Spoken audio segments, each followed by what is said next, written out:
Do you condemn the Palestinians? Welcome back to another crucial discussion. This time, Miko Peled is stepping up to speak the truth. If you're unfamiliar with Miko, here's a quick overview. He's a former Israeli soldier, born into a family that supported Israel's creation and its military. But here's the twist. He changed. He took a hard look at the injustice in Palestine and chose to speak out against the apartheid system his own people created. What makes his voice so powerful isn't just his knowledge, it's his perspective. He's Jewish.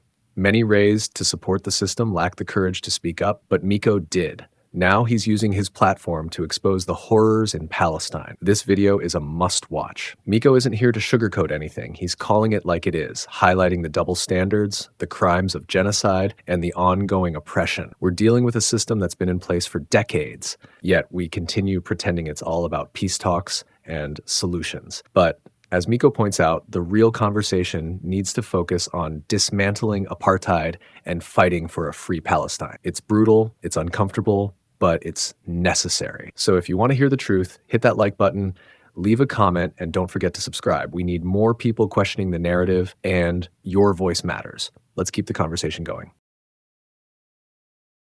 Good evening, everyone. It's wonderful to see so many people here and so many people outside. Do you hear the chanting outside?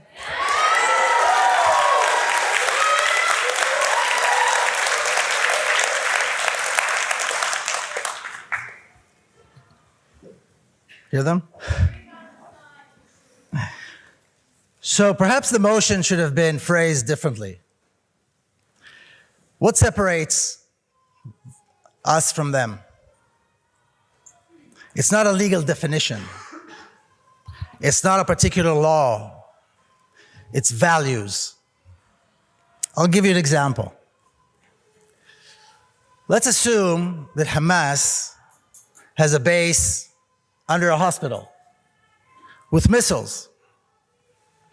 Let's assume that Hamas is the devil. Never mind Hamas. The devil is there. Does it justify harming a child? Does it justify harming a child? Does it justify killing a civilian? This is where you draw the line. Somebody talked here about red lines. And this speaks to the young lady that spoke here just a minute ago. It's a question of values. If it means harming the hair on the head of a child, you do not do it. That's it. That is, sit down. That is the difference between the two sides. They say, kill the child, kill 1,000 children, kill 100,000 children. We say, you do not harm a child. That's a difference. That's what this is about. And that leads us to the next step in this argument. Terrorism. What is terrorism? What is heroism? How do we define them? I'm often asked, as many of my colleagues here, do you condemn the Palestinians? Do you condemn the Palestinians? And I'm sure many of you have had these conversations, or at least heard these conversations. Do you condemn the Palestinians in Gaza? The Gaza Strip is a concentration camp that was created by the Zionists almost as soon as the Zionist apartheid state was established. It was created by them as a concentration camp into which they herded hundreds of thousands of Palestinians from the southern part of Palestine as the ethnic cleansing campaign was going along. It's a concentration camp. Palestinians have been living in that concentration camp for more than 7 decades. The vast majority of Palestinian resistance to the apartheid, to the ethnic cleansing, to the massacres, to the killing, has been unarmed. The Gaza concentration camp, pre-October 7, this was a luxury. This was a luxury. The idea that there would be a glass of water half full and there would be no need, no sense of urgency to drink it. This was a luxury. So then, after decades upon decades of existing within this concentration camp and Israeli terrorist attacks, massive massacres in the Gaza Strip, in the Gaza concentration camp, which began, by the way, almost as soon as the concentration camp was created. Massacres upon massacres. Every year, the weapons become more effective. Different weapon systems, more dead and more dead and more dead. For decades. Then on October the 7th of last year, Palestinian fighters came out of this concentration camp, one of the poorest and most oppressed regions in the world. They came by air, they came by sea, they came by land. They showed once again that the entire Israeli military apparatus, the entire Israeli intelligence apparatus is no more than a paper tiger. They practically liberated half of Palestine. They took over 20 Israeli settlements. They took over a massive military base. They disrupted the apartheid state. They shut it down. And we're out there protesting, many of us. What is the call? If we don't get justice, shut it down. They shut it down. They paralyzed the apartheid state. That's what we've been calling for. And they did exactly what was called for. Sit down, not now. Not now, sit down. No. I said no. I said no. It's important to take a moment to reflect on what has been said. And let's be real here. What has been said, what has been laid out, is undeniable. For far too long, we've turned a blind eye to the suffering that's been ongoing in Palestine. So let's not kid ourselves. The world knows what's happening, and yet here we are, having to justify the basic right to live for an entire population. Isn't it exhausting? And here's where Miko Peled enters the scene like a modern-day superhero. Now, I know what you're thinking. A superhero in a debate about Palestine and Israel? Yes. And it's not because he wears a cape or flies through the air. It's because he speaks the truth, the brutal, unfiltered truth that we'd rather not face. Miko Peled has become a symbol of what it means to stand alone, armed only with integrity and a refusal to bow down to the status quo. When everyone else cowers behind convenient narratives and political interests, Peled stands firm, calling out the systemic violence, the apartheid, the genocide. And let's not forget, he's been fighting this battle in the most public of arenas, against not just the Israeli establishment, but also against the global apathy that seems to define our time. That, my friends, is what makes him a superhero.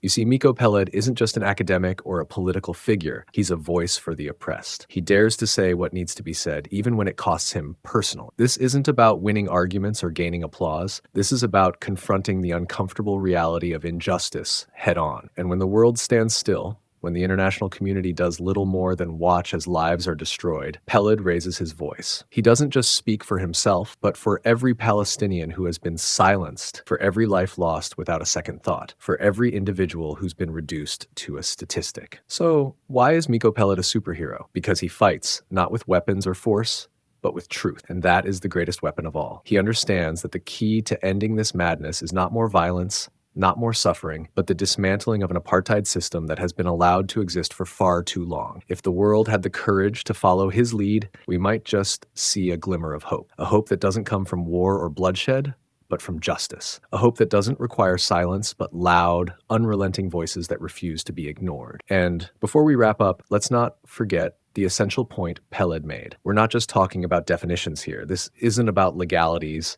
about technicalities. This is about values. It's about having the courage to ask the tough questions, to expose the uncomfortable truths out, and to demand accountability. In the end, it's not about where you stand legally. It's about what kind of world you want to live in. A world that turns a blind eye, or a world that stands for justice, for truth, and for the sanctity of life. Miko Peled's fight is far from over, and as much as some would like to ignore or dismiss him, he is one of the few brave enough to carry the torch. So the question remains, will we choose to follow the path of justice, or will we continue to allow injustice to reign? The choice is ours. Thank you. They paralyzed the apartheid state. Speaker to wait until I had a point of order. This is not a point of information. Yeah. I apologize. Can the speaker please proceed? They paralyzed the apartheid state. Excuse me. Please state your point of order. Please state your point of order. Is the speaker glorifying terrorism? This is not a point of order. The speaker will proceed. It's not a point of order. A point of order can only be made. I'm happy. I will. Speaker, please proceed. Terrorism is what followed the vengeance, the sadistic cruelty of the Israeli response is terrorism. What Palestinians have been living through is terrorism. I'm happy. No. Terrorism is what Palestinians have been experiencing since the apartheid state was established. That is terrorism. Kibbutz Be'eri was one of the settlements that was taken. It was in the news. I apologize, Mr. Speaker. I have to raise. May you please remind the opposition that this is not the West Bank and they do not have the right to, order us around or threaten us. Okay. Thank you. Point of order. I will respond to that being a privileged Israeli, when I'm in the West Bank, I'm not bossed around. This only applies to Palestinians. In the apartheid state, I am on the privileged side. So thank you for that, but it does not apply to me. The issue of Kibbutz Be'eri. I grew up, I had relatives on Kibbutz Be'eri, so I used to go there in summers and on holidays. And it's 3 or 4 kilometers from the Gaza concentration camp. My entire youth, I would go there, play with my cousins. Never once, not even once had anybody talked about the fact that there's a concentration camp 3 kilometers away. Not once. Not once did anybody talk about the fact that the people who live in that concentration camp, their land was stolen, their water was stolen. We are on their land. We have taken their resources. People say the Naqab is a desert. It's nothing. The Naqab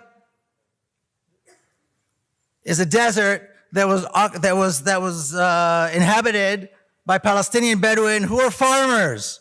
The reason the Israeli settlements in the Naqab are so successful, are so prosperous, is because the land there is prosperous. Not once did anybody ever mention the fact that we stole that land and it belongs to the people over there. And by the way, why are they living in a concentration camp? People would ask from time to time, what's wrong with these Arabs? Why do they live in such crowded areas? Why is it so crowded in the Gaza Strip? What's wrong with them?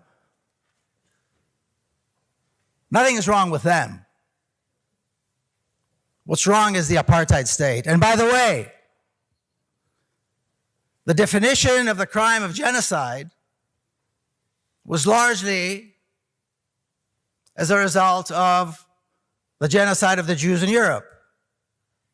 I'm reading Raphael Lemkin, who coined the phrase genocide right now. 3 years after the end of the genocide of the Jews in Europe, this country, along with many others,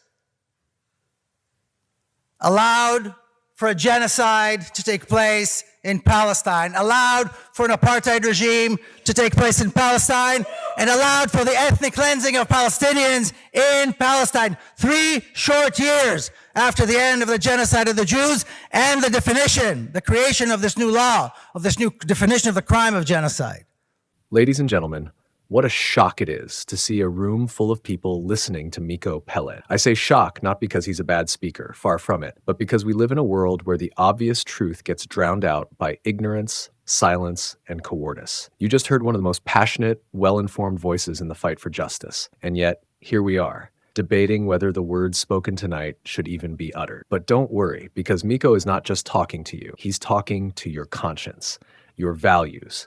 And if it makes you uncomfortable, well, that's probably because your values are where the problem lies. Let's take a moment and digest what we've heard. A man stands before us who doesn't just speak with knowledge. He speaks with the kind of raw, personal passion that comes from living through the unthinkable. A man who lost his own niece to the hands of terror and could easily let anger cloud his reasoning. But instead of descending into hatred, what does Miko Peled do? He rises above, cuts through the fog of vengeance, and lays bare the ultimate truth. It's not Hamas, it's not the militants, it's not the terrorists. It's the systematic denial of basic human dignity. Miko doesn't have to be here, ladies and gentlemen. He could easily have stayed silent like so many others, but he doesn't. Why? Because the truth doesn't just hurt, it burns. It burns like the relentless suffering of millions of Palestinians in an open-air prison. It burns because the world watches, does nothing, and then has the audacity to call it self-defense when a nation bombs and kills indiscriminately year after year under the guise of security. And yet, here you are, some of you probably shifting in your seats, wondering if Miko's message is too harsh. Is it too much, too blunt, too real? Maybe you find it hard to look at, hard to listen to, hard to feel. And I understand. It's much easier to bury your head in the sand and tell yourself that everything's fine. After all, when you have the luxury of privilege, it's all too easy to dismiss the pain of those who suffer. But don't let that make you a coward. Miko Peled, this incredible man, is a hero, but not in the way the media will tell you. No, he's a hero because he dares to say the unspeakable. A hero not because he fights with weapons, but because he fights with truth. And when your enemies, no matter how strong, how vocal, or how armed, are so entrenched in lies, truth becomes the most dangerous weapon of all. So what do we do with this truth? What do we do with the knowledge that people, real people, are being slaughtered, displaced, and erased from the map simply because their existence doesn't fit the narrative that those in power want to maintain? What do we do with the sickening hypocrisy of those who preach peace while locking an entire people behind bars, turning their lives into nothing more than a footnote in history? The cynical reality is that the so-called powers that be don't want peace. They want silence. They want to bury the truth, dismiss the narratives of oppression, and continue to feed us the lies that prop up a broken system. Miko is here tonight to show you what real courage looks like. Real courage is not bowing down to power. It's standing tall and refusing to be intimidated into submission. Real courage is calling out the grotesque, morally bankrupt double standards that plague this world. And Miko Peled, by all rights, should be living in peace. But instead, he is thrust into a battle for truth, a battle where the stakes could not be higher. He doesn't need this. He doesn't need to be here telling us things we already know deep down. He doesn't need to risk being vilified, labeled a traitor, a terrorist sympathizer, or worse. But here he is, telling the truth, because that's what a hero does. Miko Peled isn't just speaking against injustice in Palestine. He is speaking against all injustice, against all the systems that perpetuate suffering while cloaking themselves in the veil of righteousness, against the false narratives that silence the voices of the oppressed. So next time, before you dare to question Miko's words, ask yourself, why is it so hard to face the truth when it's staring you in the face? And why does standing up for humanity make someone a radical while staying silent makes you a part of the problem? Ladies and gentlemen, as you leave here tonight, ask yourselves, are you willing to stand with the truth, no matter how uncomfortable it makes you? Because Miko Peled is doing exactly that. And if that doesn't make him a hero, then I don't know what does. The motion is not about this law or that law. The motion is about values. That's what it's about. It's about double standard. That's the difference between the two sides here.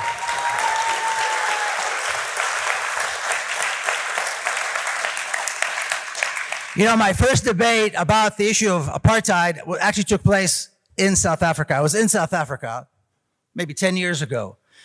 And I was invited to an interview, a kind of a debate between myself and an Israeli Zionist who was brought for that purpose.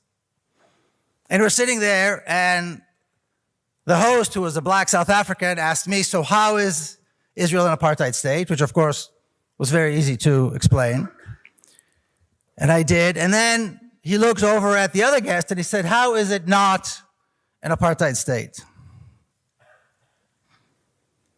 And the other person opened his mouth and for maybe 30 seconds did not utter a word. And 30 seconds on live television is like hours. He had nothing to say.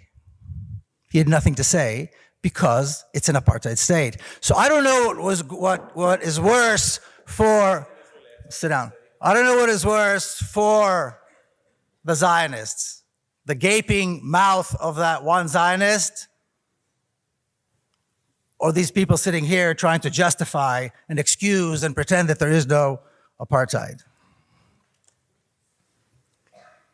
So I find myself here, quite frankly, honored to be here at this very respectable forum, but I'm also extremely saddened, like my brother Muhammad, that we are still discussing this after almost 8 decades of these heinous crimes perpetrated against the Palestinians. That we're still debating this, rather than debating how quickly we can dismantle apartheid and how quickly we can allow for a free, democratic Palestine to be established from the river to the sea. That's the conversation that we should be having.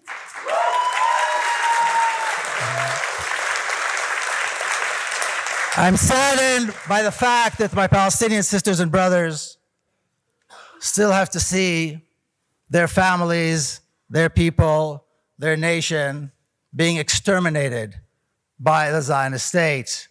Weapons coming from here, weapons coming from the United States, diplomatic cover, and very little being done to stop it. And I'm also, I have to say, very saddened to see Palestinians sitting here who have been reduced to becoming traitors and collaborators with their own oppressors, with the Zionist oppressors.